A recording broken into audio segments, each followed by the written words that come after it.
हाँ ठीक कहा। अगर तुम्हारी किस्मत अच्छी हुई तो तुम्हें अमीर बूढ़ा मिल जाएगा। नौजवानों के ख्वाब मत देखो। ज़ैनब, जवान नहीं, बंदे का अमीर होना जरूरी है।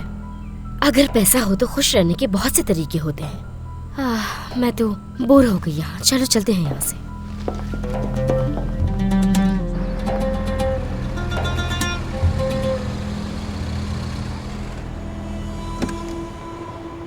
बाबा, क्या हाल है?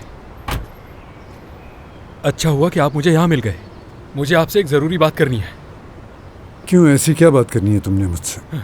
आज शाम आप चाय के होटल पर आ जाएं। आतिफ आपसे कुछ बात करना चाहता है बाबा। किस सिलसिले में? हाँ, ये तो मुझे नहीं पता। जब आप वहाँ आएंगे तो पता चल जाएगा। करीम साहब किसी वक्त भी आ जाएंगे। मुझे गाड़ी के बाबा पास जानते हैं, बैंक से नोटिस आ गया है।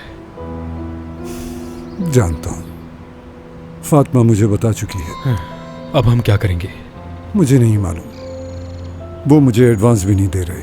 कहते हैं करीम साहब के खास हो, तो जाकर उनसे बात करो, शायद वो कुछ करें।